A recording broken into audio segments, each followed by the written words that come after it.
Welcome to How to Support BIPOC and Working Class Media. My name is Simon Galperin. I'm the host of today's conversation.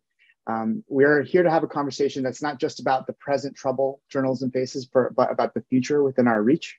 For those who've just joined us, my name is Simon Galperin. I'm a 2022 John S. Knight Journalism Fellow at Stanford University and the founding director of the Community Info Coop, a nonprofit leading journalism innovation in the public interest.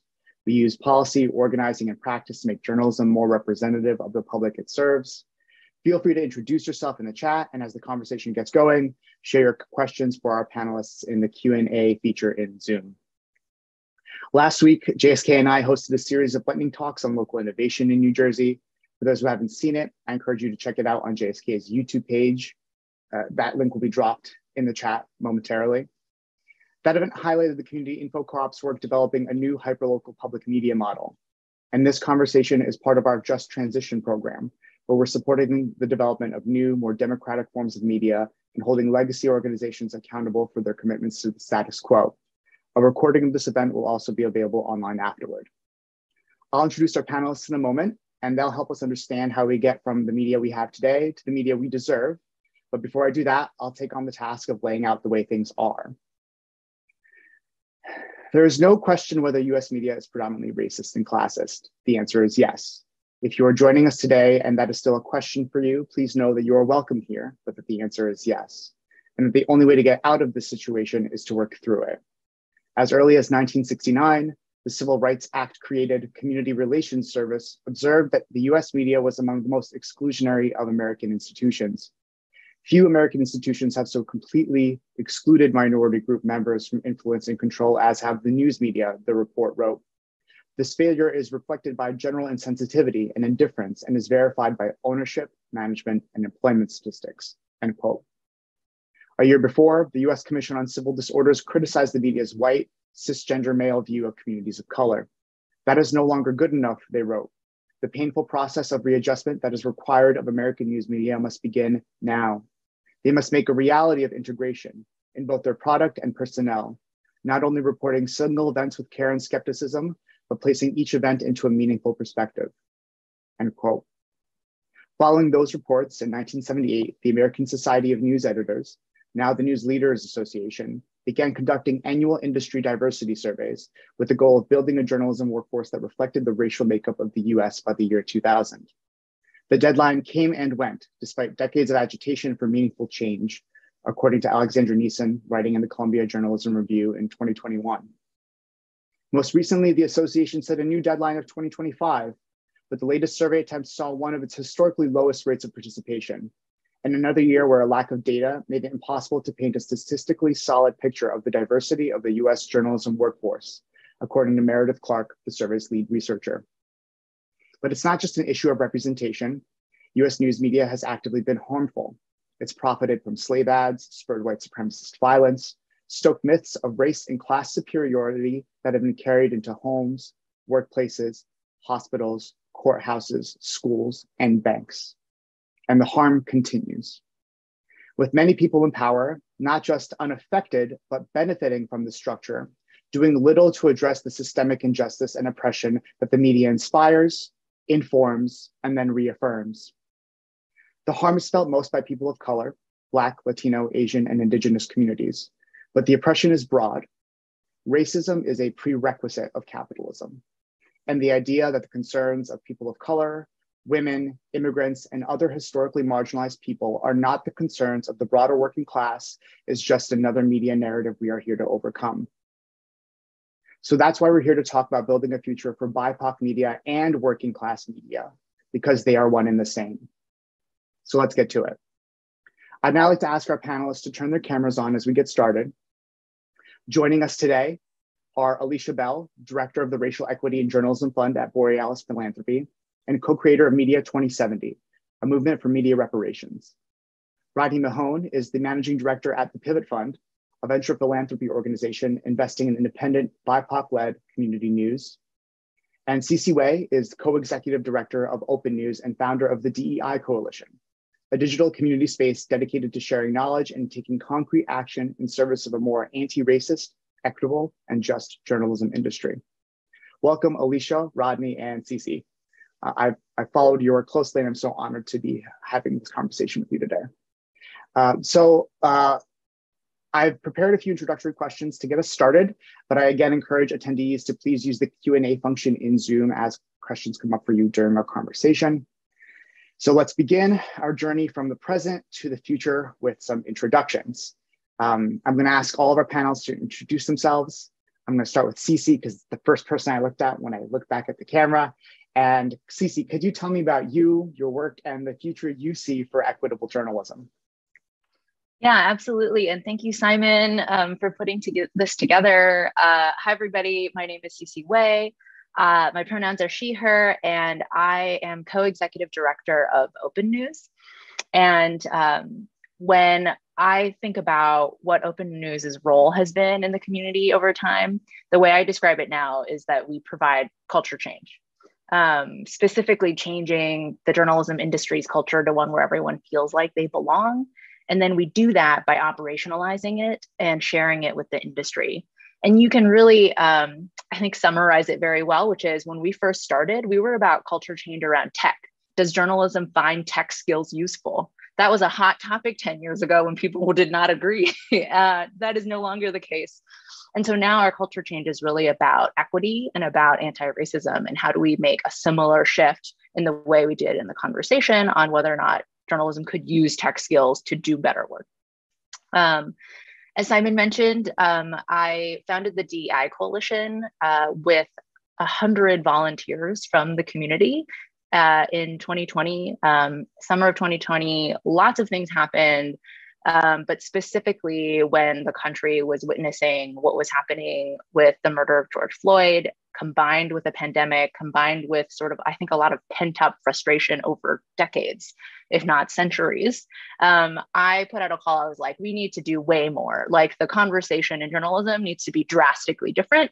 Who wants to work on this with me? Hundreds of people responded, and about 100 people stayed active volunteers and worked on creating the DEI Coalition together.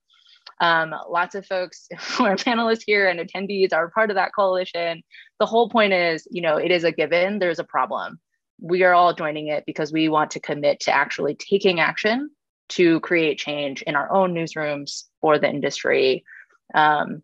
And so that is a lot of the focus of my work at OpenNews. And I'm sure we'll talk about this later. One of the things that was on my bio for the event as well is the Pulitzer letter. And we can talk all about that. There's been great involvement from the DEI Coalition on that, and we can go into that at a later time. And that's me. Thank you, Sisi. I'm going to hold all of our panelists to the specific question in the introduction. Is what future? Like, when you envision an equitable journalism future, what do you see? Oh, yes, great. I forgot about that part of the question, which is, I think it's all about power, right? So the future that we want to see at OpenNews, and I fully believe in this, is that journalists understand on an individual level the amount of power they actually do have. And I think that looking into the future, the things that we would do away with is a lot of this mythology of the fact that in journalism, our skills are primarily focused on this one industry or not valued by other industries, that as workers, we don't have power because that affects somehow our journalistic integrity, which is not true. And this idea that power comes in all forms. And as individuals, we can work together in many different ways in order to make change. And there's a big power imbalance in how journalism as an industry is run and works at the current moment. And so my future that I want to see is all about sort of this change in perspective that we can all have that would result in a lot of different things going a different way, because more people's voices will be equally valued. I love that. Thank you. Somebody that makes me think of something a friend of mine once said to me. We were having a similar conversation. It was about it's about revelation, not revolution necessarily, right? It's about just like, there's something more here. We are more together. I love that. Thank you, Sisi. Rodney, could you tell us about you, your work, and the future you see for equitable journalism? Absolutely. Well, first, thanks, Simon, for inviting me to this conversation. It's an honor to share our virtual stage with Alicia and Sisi. Again, hey, everybody, I am Rodney Mahone. I am the managing director of the Pivot Fund, which launched in January of this year. So we are really brand new. I work with our founder and CEO, Tracy Powell, to find, fund, and support BIPOC-led news initiatives that demonstrate exceptional promise and high impact strategies for producing culturally competent and highly relevant and engaging news and information for the communities that they serve. Prior to joining Tracy and the Pivot team, a little bit about my background. I served as president and publisher within the McClatchy newspaper group, where I oversaw their properties in Georgia and the Carolinas, which included the Charlotte Observer in North Carolina and both the Columbus and Macon newspapers here in Georgia. In addition to my president and publisher role, I served as director of local sales across all of McClatchy's 30 national markets with oversight of local sales leaders and account executives. So full disclosure, although I've worked with journalists most of my 32-year career with McClatchy, I am not a journalist and I will not pretend to be one over the next hour. My day-to-day experience has been on the business side. Some of you may know, and for others, we have launched, Pivot Team has launched our first cohort of Georgia media outlets. And when Simon asked about the future, I'm really encouraged about the trajectory of these news organizations in Georgia. Our team found several independent outlets across the state of Georgia that not only produce news coverage for and about people, places, and issues that have often been ignored by larger, more well-resourced entities, but significantly impact civic engagement and participation, encouraging self-governing for the citizens living in the communities that they serve. We also, within this first cohort, have an opportunity to test a collaborative journalism pilot, putting together a radio station and a legacy print organization, African-American newspaper and Hispanic newspaper combined, putting those two organizations together. I believe that that is going to improve the whole ecosystem, news ecosystem across the state of Georgia by supporting those types of grassroots organizations. So, you know, what I'm really familiar with is, you know, unfortunately, the decline of the newspaper industry has created areas with little to no local coverage of communities. And the problem is even more acute in rural areas. But there are organizations of color, and a lot of these have earned the trust of their audiences. A lot of them aren't legacy print only organizations. A lot of them publish on social media, and they are the connective tissue in their communities. And in a lot of cases, they've been surviving on a wing and a prayer. And if we can provide capacity to these organizations and get them stabilized and back to a path of sustainability, I feel like the future looks really promising for those types of organizations. Thank you, Rodney. I love the affirmation that the future is also here. Like, we're talking about the future, but there's also the future is here already. And our goal in this conversation is to show how that's already here and how we can amplify that more. So it's always very exciting to be regrounded that way. Alicia, could you please do us the honor of introducing yourself, your work, and the future you see for equitable journalism? Yes, Simon, thank you so much for having me here. I'm so excited to be here with Sisi and Rodney and you talking about these things. And excited for all the things that are generated here. My name is Alicia, as Simon mentioned. Might not be any surprise to anyone who's been in the chat. I'm from Charlotte, North Carolina, and by birth, and am living there now. So both a origin story and a return story. But in this moment, I am coming to y'all from West Virginia. So shout out Black by God, who got me up here. Y'all should, support them. They're a dope Black-led news organization. So putting in a plug, West Virginia is beautiful. Also want to plug that because I didn't know. And I'm only down the street. Come visit. Hiking's great. But I I am a co-creator of a project called Media 2070, which is a campaign for media reparations. Media reparations is a cycle and a process through which we move from reckoning with the harm of the past and the present. We acknowledge it, we stop it, we are accountable to it, and then we redress it and we create new processes and cycles and infrastructures for the future that don't end up replicating that harm. And we get really nimble in how we move through that. So it's media reparations is not an expectation that there will be no harm in the future, but it is an expectation that we are more nimble with harm and conflict, and we are more quickly able to move through reckoning, acknowledgement, accountability, stopping the harm, and figuring out what to do better. So it's really about how we learn as an industry, how we learn as a sector, how we stop doing things that hurt people, and really move through a portal of reparations to some other future on the other side that's really brilliant and juicy and fun and like probably really aesthetically pleasing. So excited for that part. In addition to being a co-creator for Media 2070, and one of the, I am the director of the Racial Equity and Journalism Fund. And the reason I am the director of the Racial Equity and Journalism Fund is because one of the ways that we'll know we're winning when it comes to media reparations is that Black folks will be able to hold and steward our stories from ideation to creation and distribution.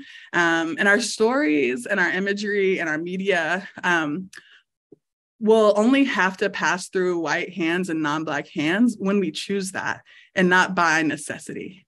And right now, a lot of Black stories, a lot of Black art, a lot of Black imagery necessarily has to pass through white hands before it gets back to Black people. And so with the Racial Equity and Journalism Fund, I get to practice how we redistribute resources and redistribute wealth to make that ecosystem possible and to make that future possible. It's a practice space where a friend of mine, as I was transitioning into this, said, you can't talk about reparations if you're not going to practice redistributing money. And I said, you're right. So I took a job. And now we are fundraising and reclaiming and liberating the dollars from large foundations and redistributing it to Black, Latina, Asian, and Indigenous-led media. So really excited to be doing that work. Really excited to throw down with that crew, with all of the newsroom partners, all of the Media 2070 folks, all the Media 2070 partners, and throw down towards a future. I will say also, you know, Rodney, you said you weren't a journalist. I write it down sometimes on the forums that say occupation because I don't know what else to write. But I really think I'm more of a tinkerer and a doula and a builder.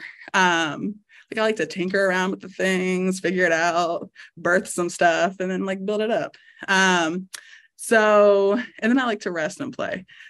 So that's what I think I am, but I can't write that on the forums because like the IRS don't have a place for that. And so when I think about the future of journalism and the future of media, I see a future where all people have access to food sustainability, to housing stability, to the transportation they need, to healthcare, to mental health care, where folks have relationship with the land that they are a part of, that they're in right relationship with the folks they're in community with.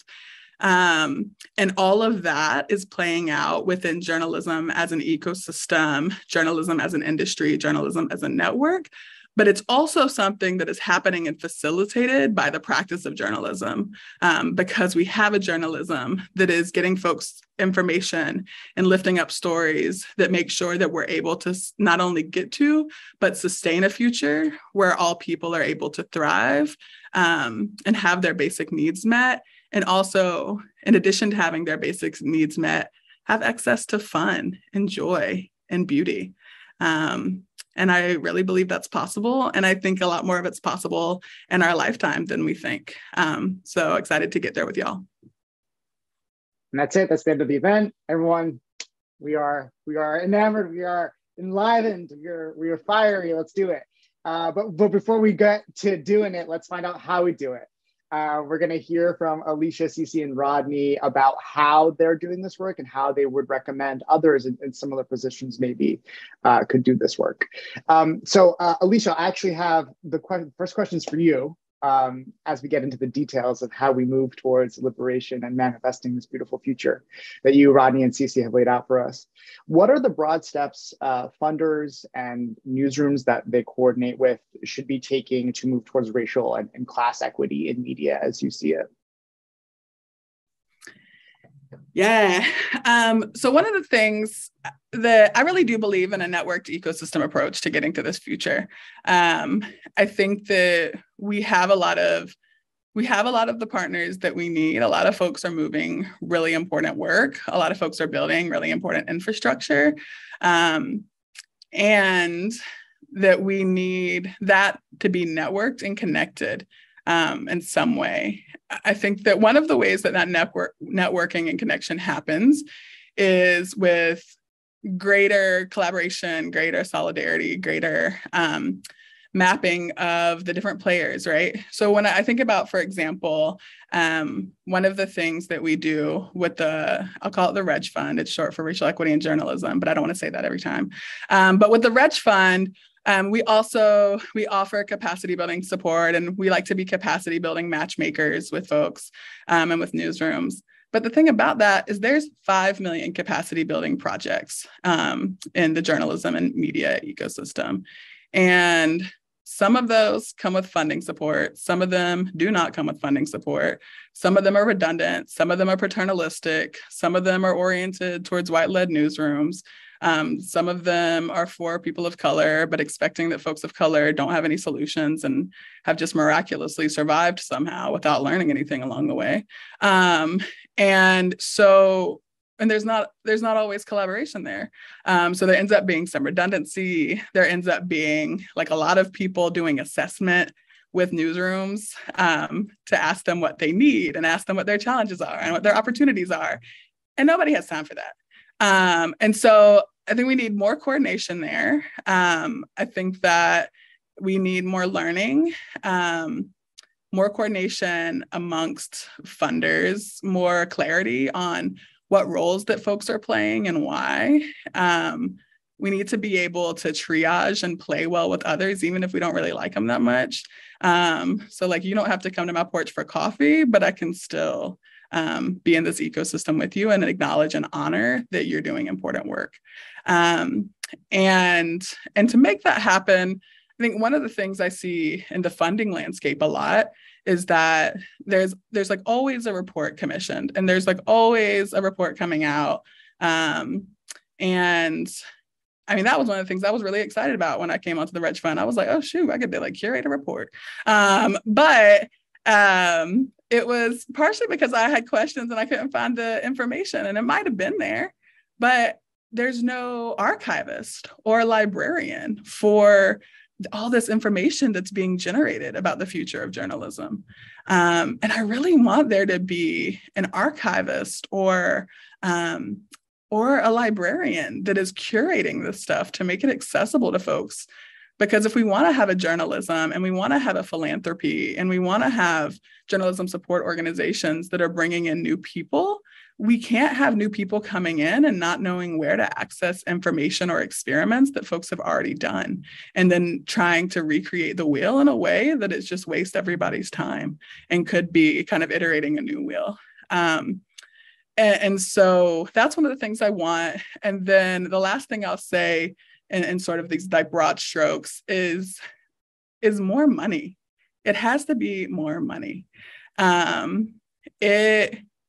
I think about, like, as a person who comes from a like Southern working class family and has experienced some like Black class mobility, which I would argue is different than white class mobility in the ways that it kind of situates you in dominant culture. the money that I work in right now is so much more than I ever thought of or saw growing up. And so much more than even when I started out organizing and working with journalism that I even thought was possible. So the Reg Fund, for example, kind of started out, and this is its third grant making cycle, started out redistributing about $2 million. The next year redistributed $3 million, moved up to redistributing closer to $4 million to BIPOC-led and serving newsrooms. There are white-led newsrooms whose budgets are larger than $4 million. And we are trying to redistribute money. It went from 18 to 28 grantee organizations. We are trying to redistribute 3.6, when I'm thinking about last year, we redistributed $3.6 million to 28 organizations, knowing that there are scaled white-led organizations whose individual budgets are larger than $3.6 million. That is not equity. Even though we've been able to we write the grant reports and we're growing, it's sustainable, we're getting the monies. That is nowhere near the scale of resource that we need to have a thriving and sustainable BIPOC journalism and BIPOC journalism ecosystem. So I need the money, we need the money from everywhere, from the private foundations, from the public foundations, from the corporations redistributing their profits, from the government, all of that, because this scale right now is not it. Thank you, Alicia. Thank you. So the conversation we're taking it, we're having this broad conversation about the ecosystem as Alicia just described it for us.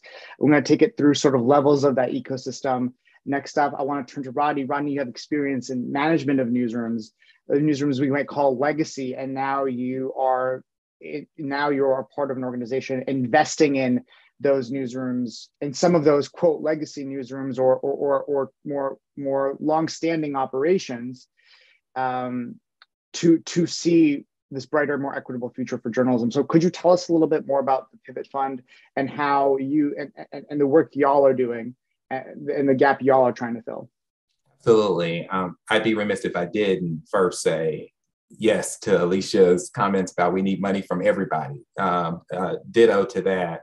But in our efforts at the Pivot Fund to support independent BIPOC news organizations with capacity building dollars and coaching and consulting on their infrastructure to get them stabilized and get these grassroots organizations to sustainability after the grant period is over, we try to start with the community first. So we partner and engage with community stakeholders to better understand news consumption habits within those communities.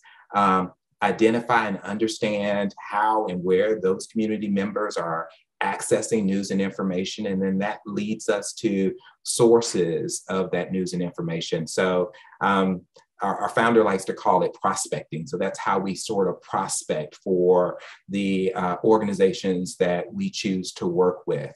And then we start a vetting process. Everything from vetting the journalists to the news outlets themselves, conduct site visits, interviewing the founders and the key staff members of those organizations, and doing a deep dive under the hood, examining the outlets, business and newsroom operations to help those leaders figure out what areas of the business they need to look into, because a lot of these folks are experts at gathering news and information and getting it out of there, but just the business of that is not always a strength with the founders that we're working with. And so we began to coach them on, what is the best way for these organizations to develop a strategy to connect their content to audience and revenue, train on grant proposals, everything from hosting webinars to really just helping them understand this is the key capacity needs that your organization has that will help you get to that path of sustainability.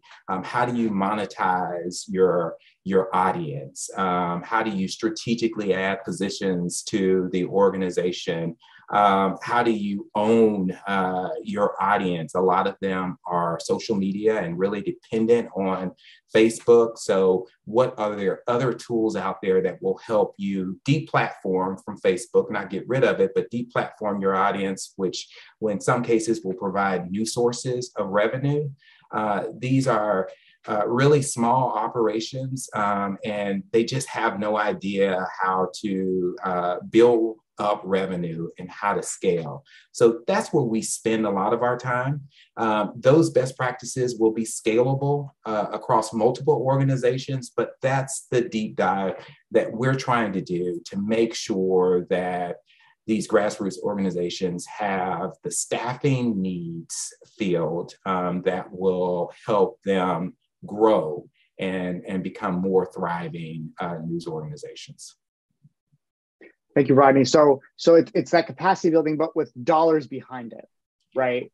Often we see a lot of boot camps, training, and a lot of sort of pull yourself up by your bootstraps. Once you know this information, you'll be able to execute despite not having any of those resources. So I appreciate the pivot on being able to say, look, it's capacity building, but it's also resources and dollars and long-term support. Thank you, Rodney.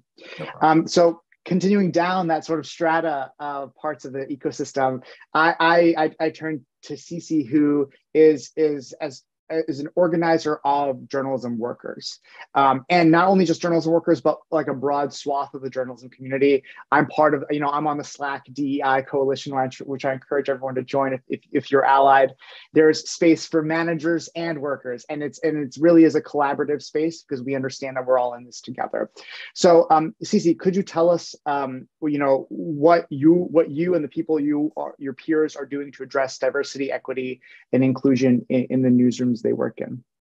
Yeah, absolutely. And also, this is the first time anyone has introduced me that way as a organizer of journalism workers. And I was like, ooh, love it. I love it. So there's one thing I want to say first about, what it means to get organized. Because I think a lot of people think their mind immediately goes to unionizing.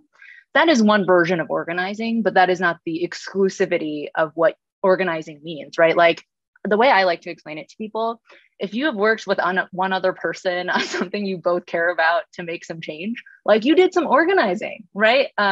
You got together, figured out like, yeah, we both have this pain point. It's a problem. We should probably make it so other people don't have this problem. That is organizing. And so when it comes to what are people doing in the industry, right? You've got unions, absolutely. You've also got people who have formed, however they name it, like a diversity committee or task force, something like that.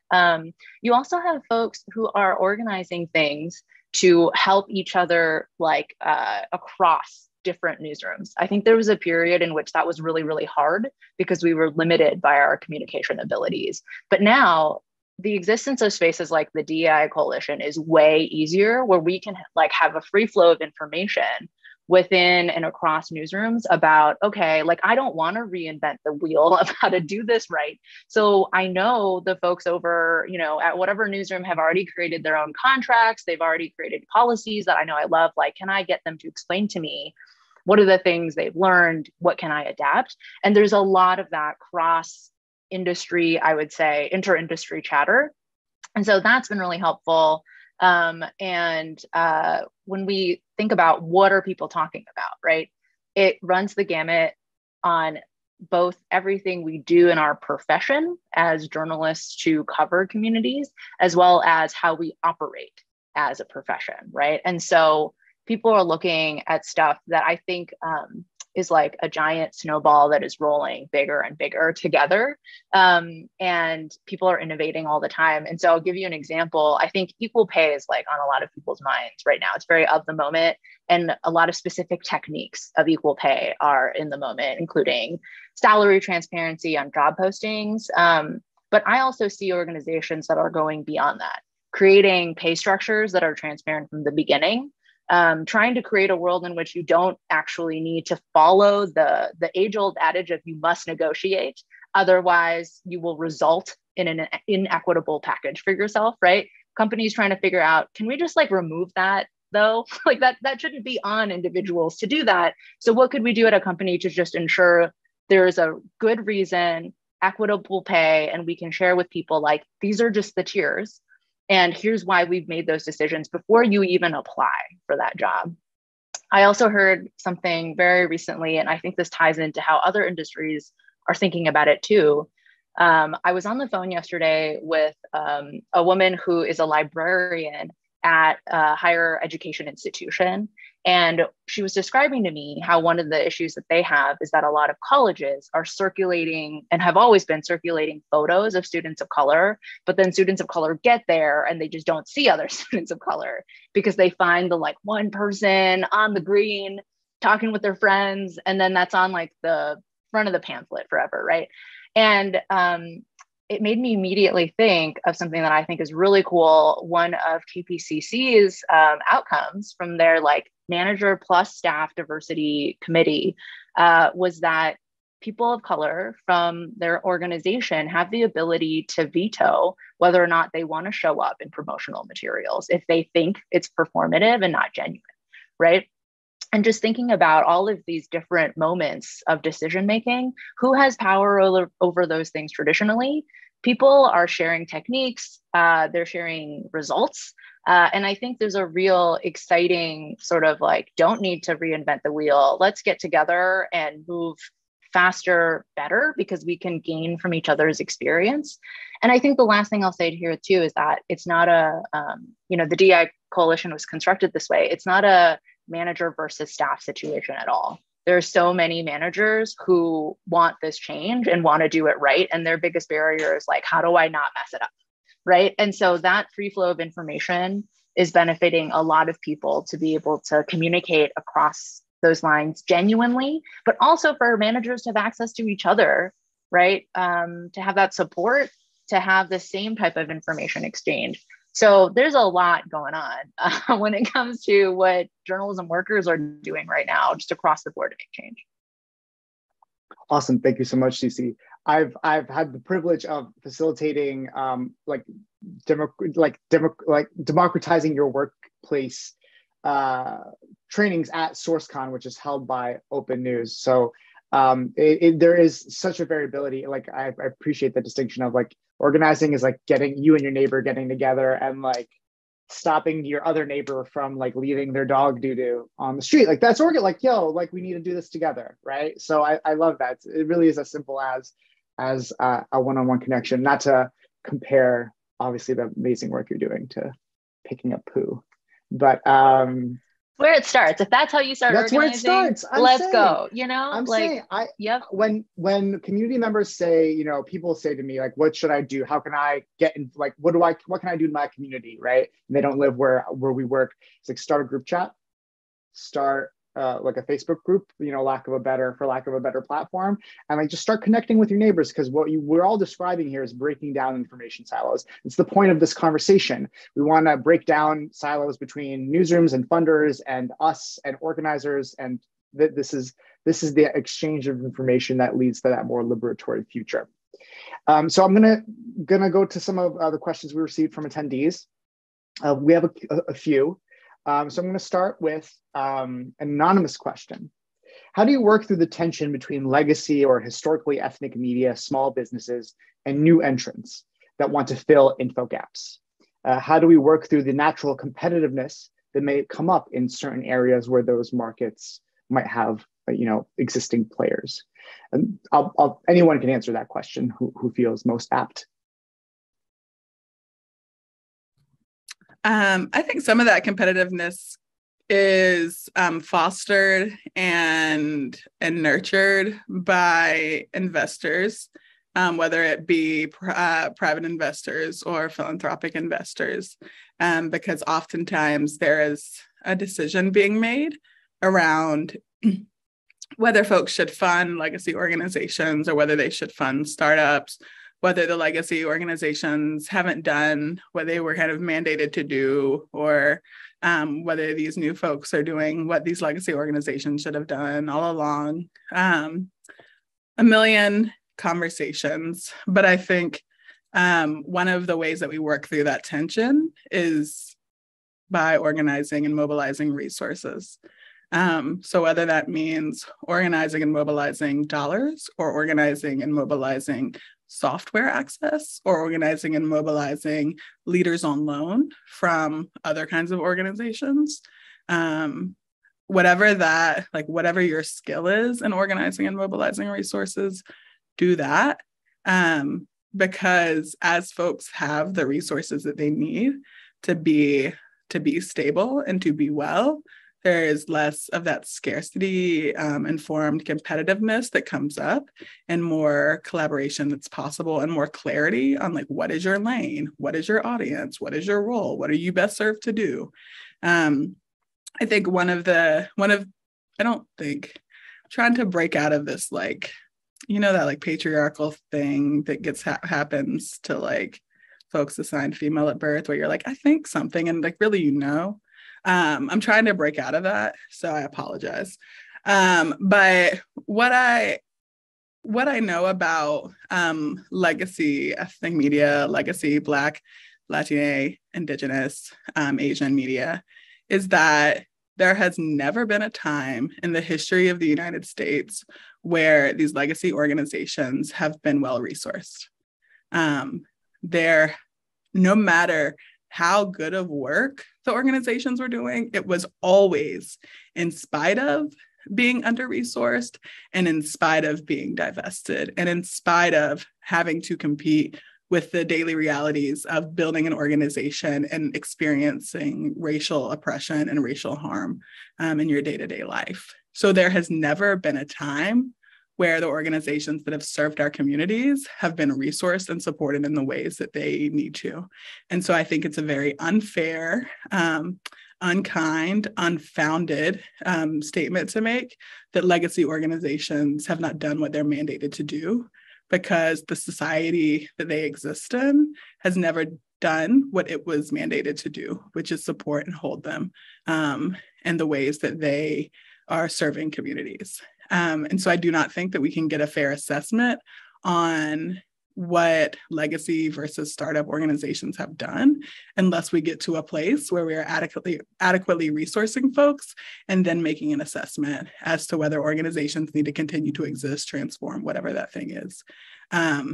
I do think there are a lot of ways that folks who have brick and mortar spaces, which a lot of these legacy newsrooms have, can transform that space to think about what is its role in community? What is its role as a gathering space, as an event space, as a museum space, as an archival space, whatever that thing is.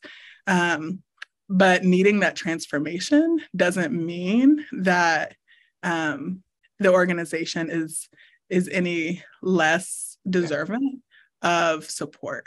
And so I really think that's where a lot of that starts from.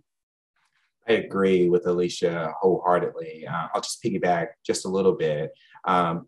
One thing that I see that is sometimes overlooked with legacy organizations is they do have audiences that trust them for news and information. So they have established audiences, but they haven't been, because of the resources, through any of the transformation that they need to engage and expand those audiences to be more effective in the news ecosystem. So there is value in having an established audience, and startups are great, but it's difficult to build an audience. And if these legacy organizations had the support, and our founder, Tracy, likes to say, if they could get past just surviving on a wing and a prayer, they could go through transformation, and really sort of low-hanging fruit transformation on just sort of what to focus on, what tools are needed to better understand their audience, and how to engage and monetize. And I'm sorry, I keep going back to monetize because that's important in sustainability. You gotta be able to pay the bills. And these audiences are important to local businesses. And if they can connect those audiences to revenue, it helps with building more capacity. It helps them get to a point where they don't need the funding as much as they need it now, and get to a point of sustainability. So I agree wholeheartedly with Alicia's assessment of that question. The only thing, Alicia and Rodney have said everything I would want to say about like funding way better than I could have said it. The only thing I will add to this is when it comes to editorial competitiveness, right? And I love how Alicia phrased it as like it has been nurtured by the systems that we are in. I think, you know, my background has been about using technology in journalism. And one of the things that we used to say a lot is we should not compete on the technology. We should just compete on the stories, meaning that we do a ton of duplicative work to try to get the stories in journalism. And especially when there's multiple news organizations that can help a community and cover a community, like competing on who can have the best tech setup is not a value add, right? It is costing everyone resources. And we have various levels of good work that can come out of that. And it is, the results have shown that it's just way better if you're willing to work together. And I've seen this work at extremely large organizations. I was at the Washington Post when, where I basically got to see firsthand how open people are because of the people themselves, right, who are doing the work, to be like, we don't have to keep this like locked up secrets for ourselves. We can work with other news organizations to make everybody's elections coverage better, right? And I've seen it at much smaller organizations. I've seen it at medium-sized organizations in which when you have that mindset change of like, we don't have to compete on everything. There are stories for everyone to tell, like really good stories for everyone to tell that we cannot tell by ourselves. That's the baseline in the world, right?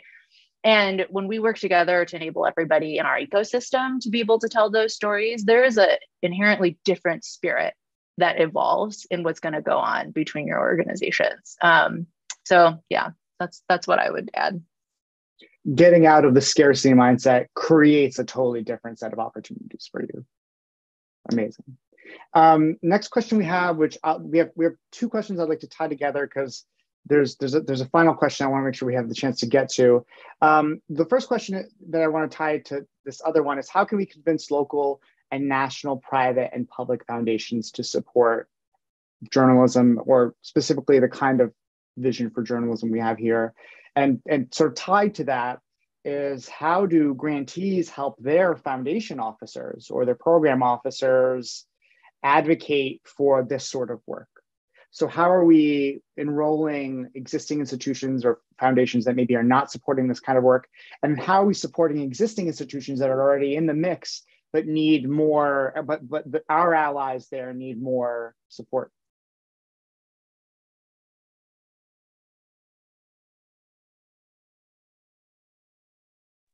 Anyone can feel free to snag that incredibly easy question, obviously.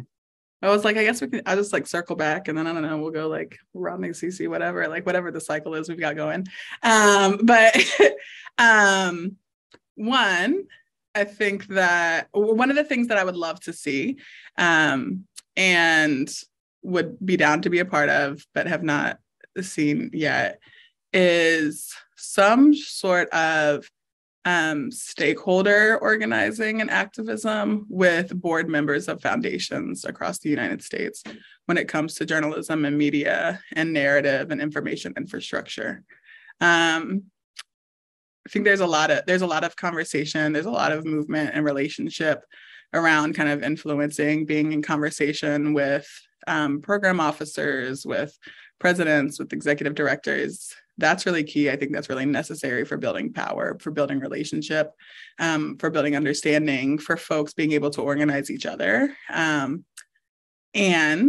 if that is not happening at the same time that there is kind of shareholder activism happening with these board members and mapping out who they are accountable to in order to influence those relationships as well, then it's going to take us much longer to get through this portal into the future that we deserve. And so that is one of the things I would like to see more of. I will also say that that piece around funding for short windows and moving on is a question of strategy. And it's a question that we're running into and have been running into, where it's like, do we support the same organizations for a long time, but then we're not able to support many organizations? Or do we tell people that we are going to do grant making for a short period of time, but then we have to, because we have to rotate out and like make the money move to someone else? And that's a created dichotomy.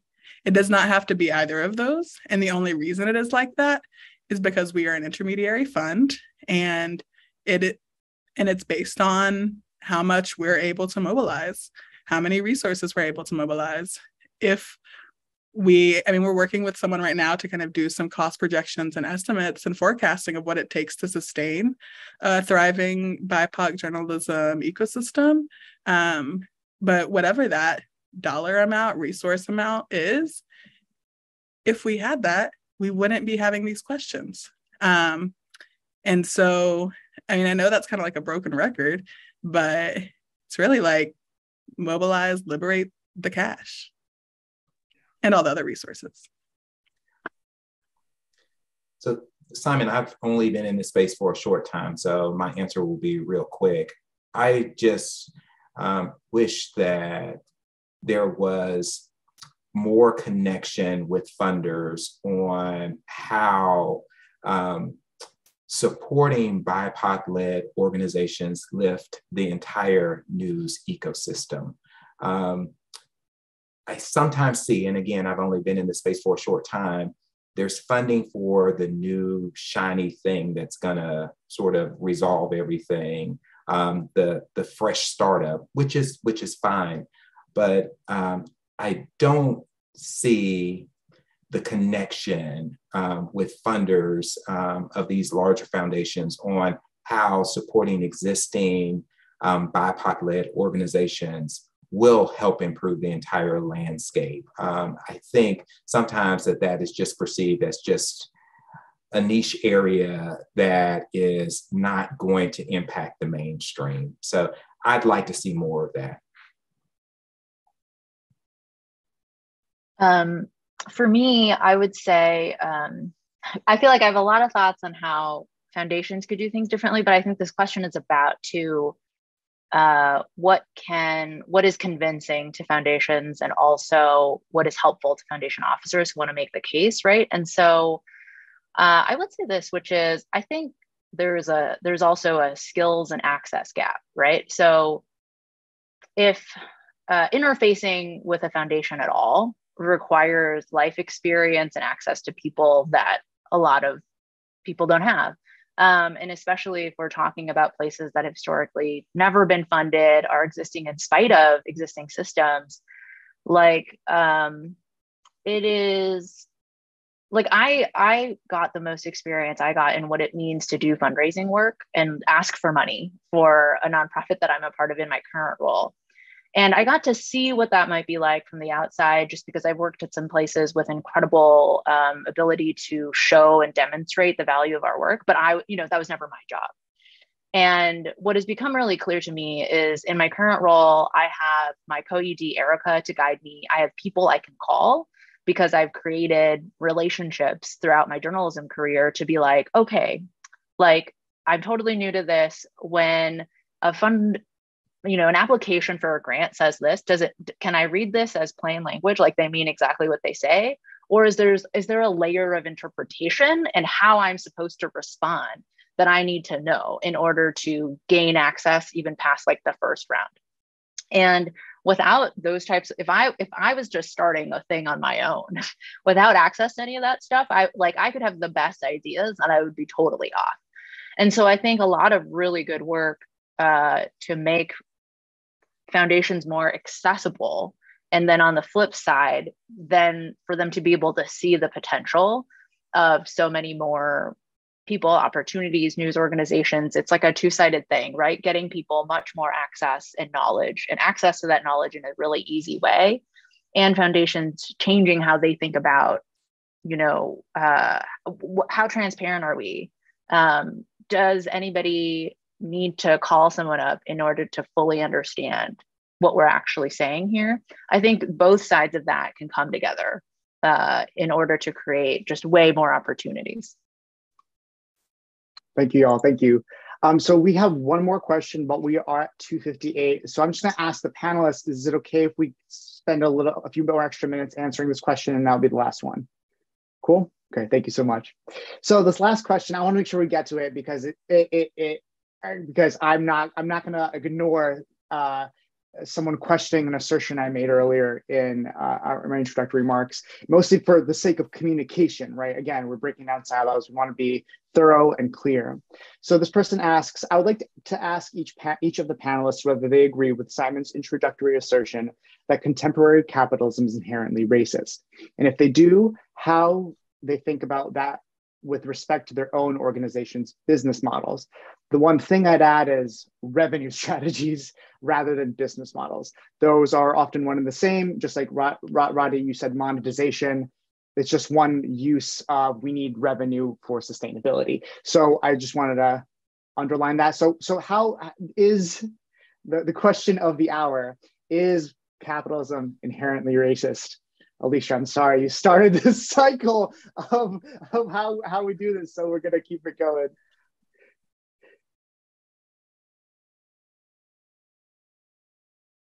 I'm happy to go first. Oh, okay, there we go. If we want to do that. Alicia okay. Holtz, yeah, okay. We'll go backwards, yeah, this time. Yeah, we'll go back. Perfect, so, perfect. So I do want to highlight one thing, because I don't have a question. I don't have an answer for is theoretical capitalism is inherently racist? I've not thought about that enough. But the question is contemporary capitalism inherently racist, right? So the way that capitalism has manifested today, I definitely agree with that. And I think it starts even with how, we are a nonprofit. So I'll address both parts of that question. We are a nonprofit. If you have never heard of community-centric fundraising, you should look that up immediately, because it is a movement of people within fundraising that is trying to work against sort of this inherently racist structure that we all have to work in just as a practical reality. And how can we do funding and fundraising differently to not replicate a lot of these models? But for me, this has been an education over the last 2 to 3 years of me truly trying to get my hands around this, which is on a very, very basic level, right? Our current capitalism is what is allowing corporations who have made profit but don't want to pay taxes on it to put it into a foundation that is then distributed based on people who are selected to be able to make that decision. And there is no democracy in that part of it at all, right? There's no say beyond what family members or corporation decides who gets to decide this. And it's about changing the minds of select people, right? And taking that money away from even the democracy side, right? Separate from the capitalism side. And so is contemporary capitalism inherently racist by the looks of who gets to make these decisions and how we're funded in the nonprofit world? 100%, right? The demographics, everything we're talking about here is extremely skewed because of that setup. And then how do I think about it, right, in relationship to our nonprofit model? So something that we are really trying to do, there's I'll just highlight one thing because I think there's a lot to talk about. Recognizing that we have not yet created a completely self-sustaining way to exit that system. But I would say for our future, we don't want to be dependent, right? Wholly dependent and go out of existence if we don't have foundation funding. And so looking for other ways that we can actually work towards our mission while generating revenue so that we can sustain ourselves. That's one thing that we've been working on. The other thing is this idea about, we have small donors. We don't talk about them that way at all. And try actually not to talk a lot about donations in a traditional way, in that we have a group of folks that we call sustainers. You can donate literally any amount of money. There's no tiers, right, to how much we value you based on how much you donate. And our goal is to get anyone who actually cares about our mission and feels like it is important to them to, if you donate $1 a month, great. we're not aiming for a specific amount of money, but rather this understanding that you are investing in us and that we value people who can donate or donate, whether it's time or money, the same way that we would value people who are giving us a ton of money, right? And this idea that, one of our board members and someone folks here may be very familiar with, Candace Portman at Outlier talks about this a lot, which is if you're inherently trying to serve low-income folks, how are you supposed to try and raise money, right? Like there's an inherent dichotomy here. And I think a lot of the work that we do in our Sustainers program is based on community knowledge on that is why you don't value the literal amount when you are trying to build these relationships with the community. But there are ways in which that investment, if you're really trying to be community focused, can help everyone else as well as the organization accomplish its mission in different ways. And so it's like a balancing act is what I would say. Like there's the practical reality of what we have to deal with to stay alive currently and to thrive currently. And then what are the steps that you can take to always make progress towards a future in which you're not stuck here, right? Yeah. Amazing. Thank you, Sisi. Thank you for taking on that big question. Rodney, Alicia, do y'all have anything you'd like to add? I don't think I can answer that off the cuff, Simon. I agree with Sisi that the demographics are skewed, but I need a little more time to really sort of think through that answer. We're always learning here. Everyone, we're always learning, myself included. Thank you, Rodney. Alicia. So the thing about capitalism is that at its core, all it is trade, industry, natural resource being controlled by private owners versus a socialism, a communism, a yet to be determined economic and social system where trade, industry, and resources are either controlled by the state or controlled by democratically elected state. So in this sense of communism, it's controlled by the state. Socialism, it's a democratically elected state. And at the core of all of that, if we do not solve structurally and the hearts and minds of the public and the members of a society or a nation or a tribe, it will not matter which one of those systems we practice, because right now we have a capitalist system where our resources are privately owned, and because of the way that racism plays out, that system is racist.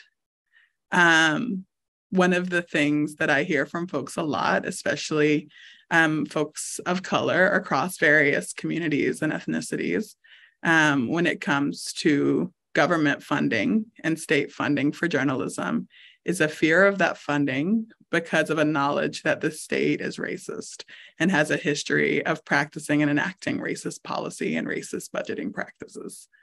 And so one of the things I'll say about all of that is that it's rooted on this idea that we are controlling our resources instead of being, and our people and our organizations, instead of moving in right relationship with them.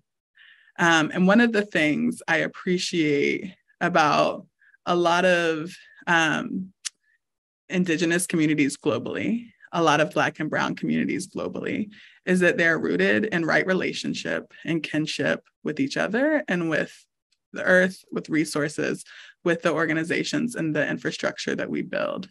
And so long as we believe that our goal is to control other people, or that our goal is to control the land that we are a part of, instead of figuring out how to be in right relationship with each other, no matter the name of the system and the structure of it, it will fail. And And the same is true in the confines of journalism. It does not matter whether our newsrooms are privately owned, whether they are publicly owned, whether they are state funded, whether they are privately funded, if we continue to maintain a system that is racist. Because all of it will be racist. That is why I don't believe that there is a future of journalism. And I don't believe there is a future of this country unless we move through reparations as a portal. And to be very clear about that, especially kind of holding the crux of this conversation, which is about BIPOC and working class communities. One of the things that I know about centering and working with and anchoring my work in Black community and Black identity and anti-Blackness is that necessarily it intersects with every single other identity that folks hold outside of race. Because there are Black men, Black women, Black queer folks, Black trans folks, Black Latina folks, Black Indigenous folks, Black Asian folks, Black rich folks, Black poor folks, Black rural folks, Black urban folks, Black disabled folks, Black able-bodied folks. Necessarily, if we're able to figure out a journalism that is abundant with Black narrative power and stories and information that serve Black communities, then necessarily we will have a journalism that is abundant with the narrative power and the organizations and the structure that we all need. Because every single identity that we hold can be found within the Black diaspora. And so I say all of that to say, like, let's move through that reparations portal together. And we don't even have to use one of these names that we have for the systems. It does not have to be capitalism. It does not have to be socialism. It does not have to be communism. We can figure out how we need to move in right relationship with each other to have an infrastructure that is sustainable for the future of humanity.